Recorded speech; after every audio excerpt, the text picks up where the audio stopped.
Today we got a large gap up. This is March 24th, 2020. I just like to review old days sometimes.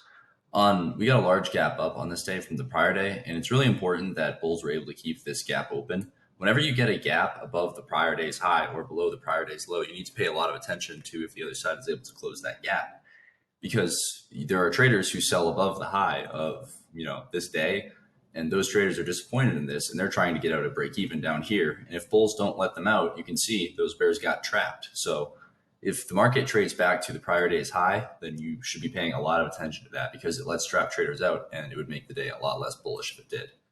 On this day, we got a measured move up of essentially this opening range, to around right here. You can see we also got leg one, leg two measured move on the two legs down here.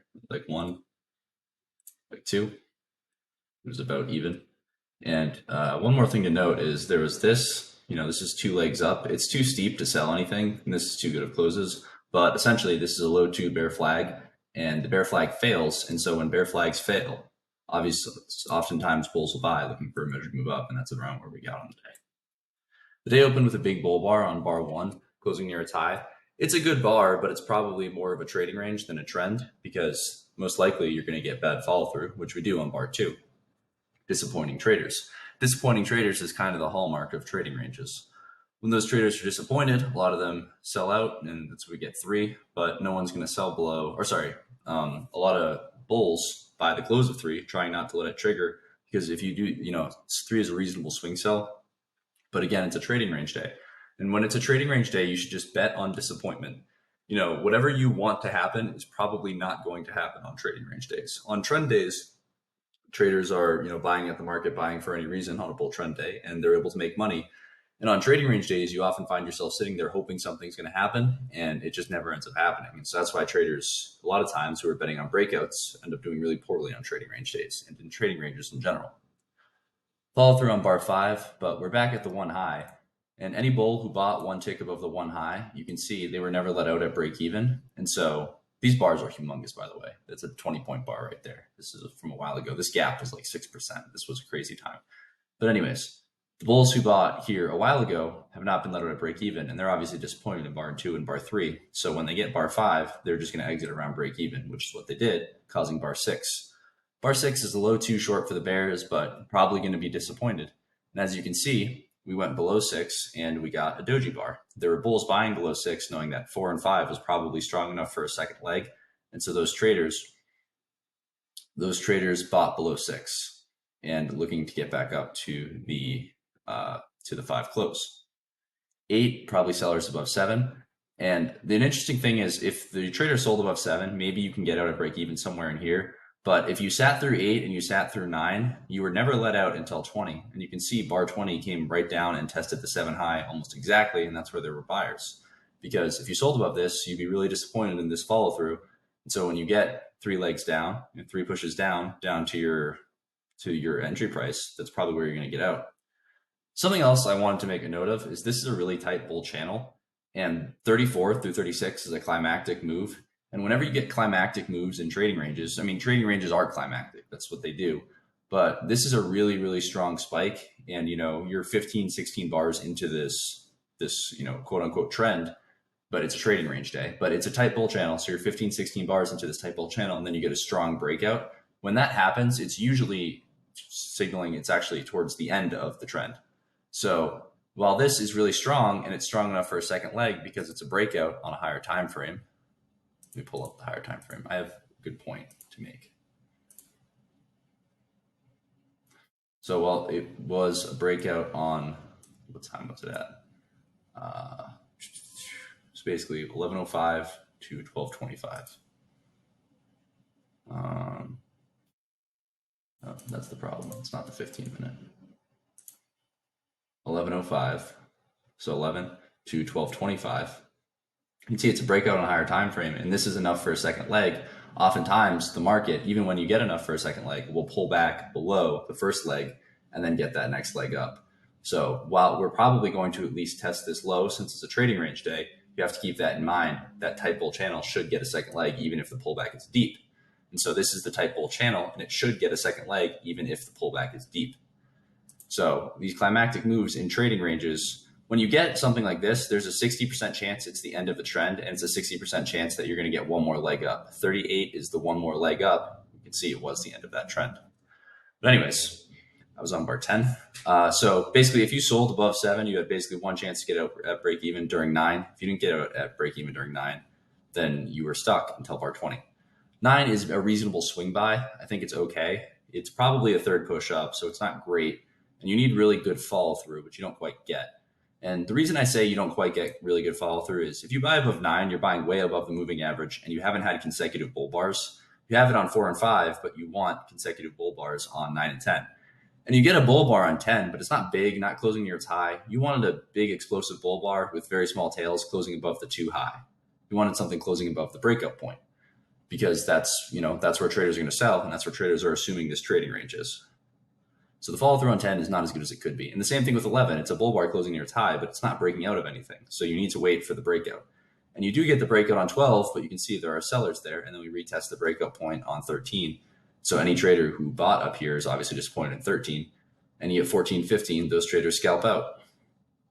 Bulls, any bull who bought above 14, it's a low probability swing buy, disappointed at 15. They sell out during 16 and cause the big bear bar.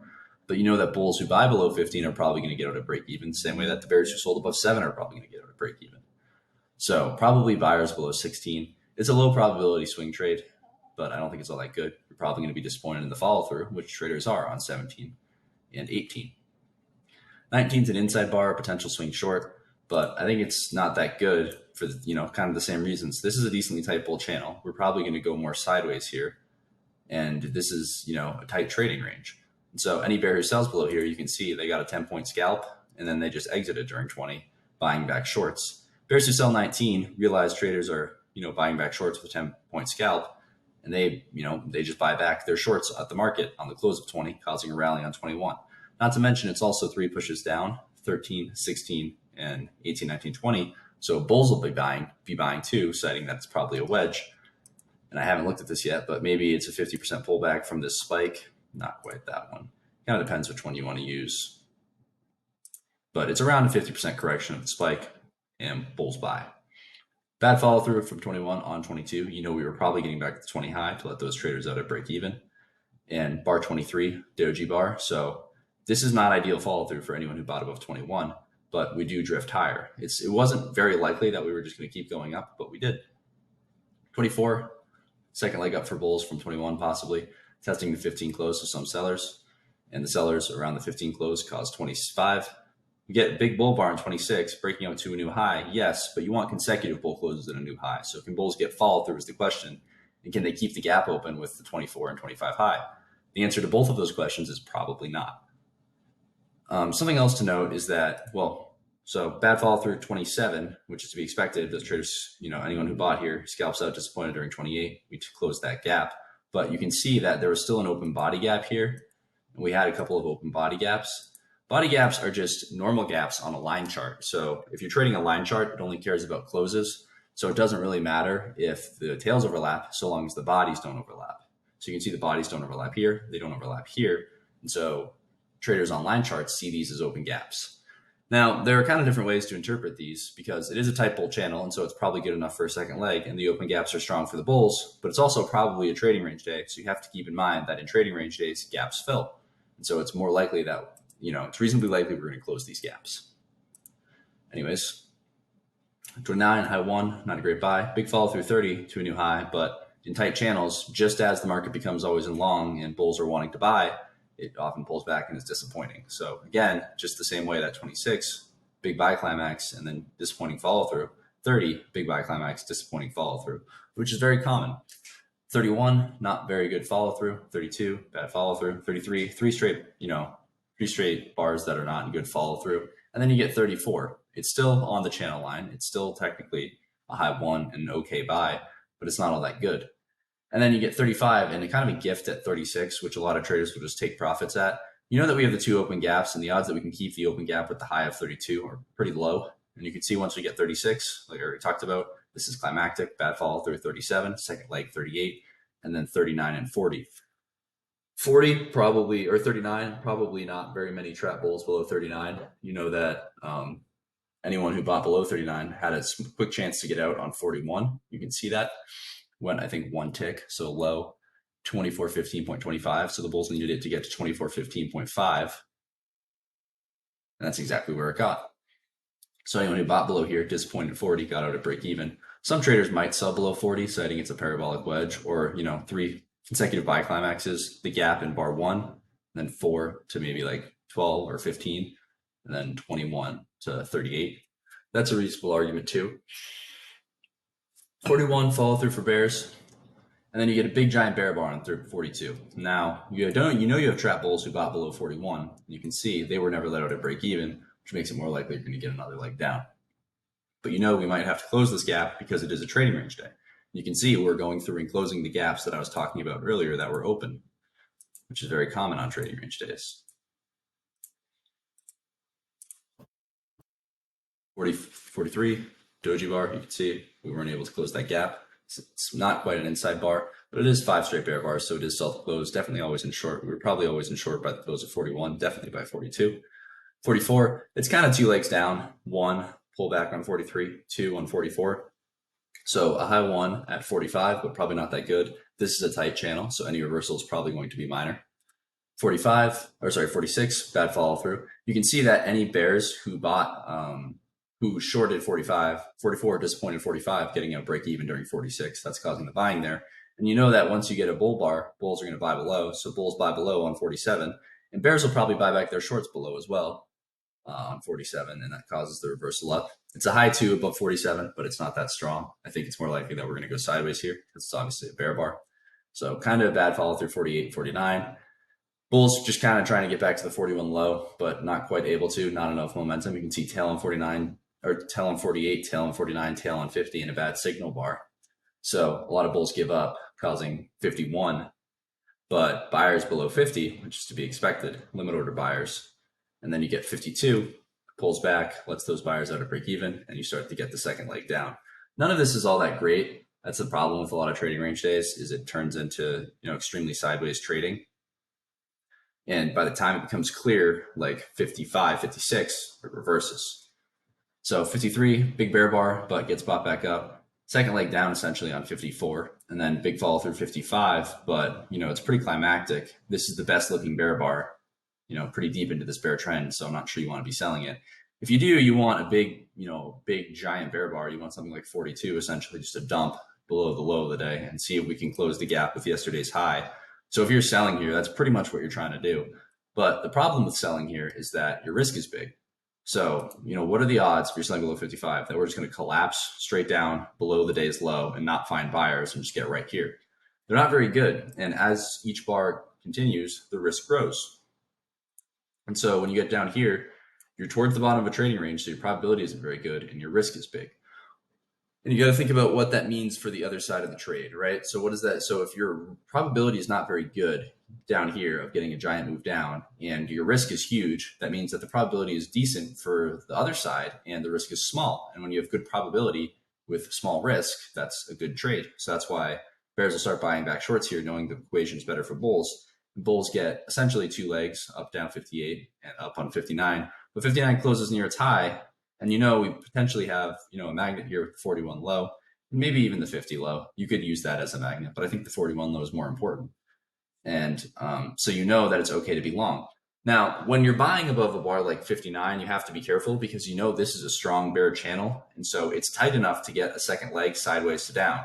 So when you buy above 59, you probably have to have a stop below the low of the day. And you have to know that you're probably not going to get the ideal follow through you want. But as long as your premise is valid, it's okay to stay long. So you essentially should just trade it as always in. If it's always in long above 59 and just stay long until it becomes clearly always in short again, which it never did. So 60, bad follow through, that's to be expected. 61, some traders who bought disappointed 60 get out during 61. Other traders hold, and you get big bull bar 62, potentially trapping traders above 61, but it's a trading range day. So those traders who are trapped above 61 get let out during 64. And they'll buy back their shorts and we continue up. And you oftentimes get a lot of big bars that erase edge. So we knew bulls had a good equation here, and you get a giant bull bar here on 66, which is 3 pushes up. That pretty much erases the edge and makes this only like a 1-point scalp or 2-point scalp, which some algorithms will take. But you can see that, the big bull bar on 66 pretty much erases the edge to the 41 low, since once you get this, it's pretty much the market has agreed that we're going higher, which is what happens. 67, 68, a couple of bull bars. The risk is huge now, kind of the same problem as selling down here, buying up here, and that's why we get a pullback. And we pretty much go sideways into the end of the day. Probably buyers below 73 because it's a pair of bull bars, and again, buyers below 75, so they're probably going to get out of break even after 76. So some bulls will buy the close of 76 thinking it's a trading range, and that the follow through on 76 will probably be bad, and they're probably right. And so they're able to get out of break even too. For always in, it's probably always in long on one. Maybe if 3 had triggered or if they got another bear bar, it'd be always in short, but they didn't. So always in long for sure by 5. I don't think it flipped to always in short in here. It probably flipped to always in short on 41, definitely by 42, and then back to always in long above 59. And if you just hold, you do pretty well. If you trade it always in this day, you do pretty well. And I think on trading range days, I think the correct context to be trading always in is buying at the bottom of trading ranges and selling at the tops of trading ranges, knowing that you're probably going to get pullbacks, but you need to stay in your trade. Versus situations where, if you buy above, I don't know, trying to think of a good example. Well, I'll pull up an example from today's. So I'll pull up an example from this week.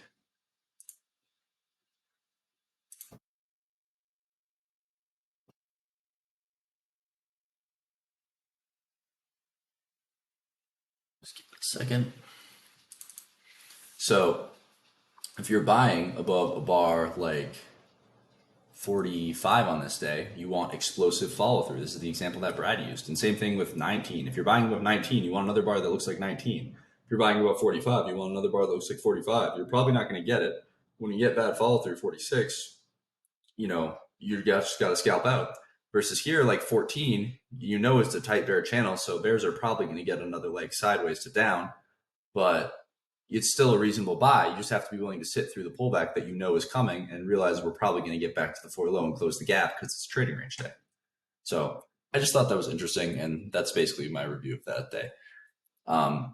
If you're watching at this point, you clearly probably learned something. So if there's days that you would like me to review, I'm happy to do it. I just like reviewing days. Helps me learn, helps someone else learn. It's a fun thing to do.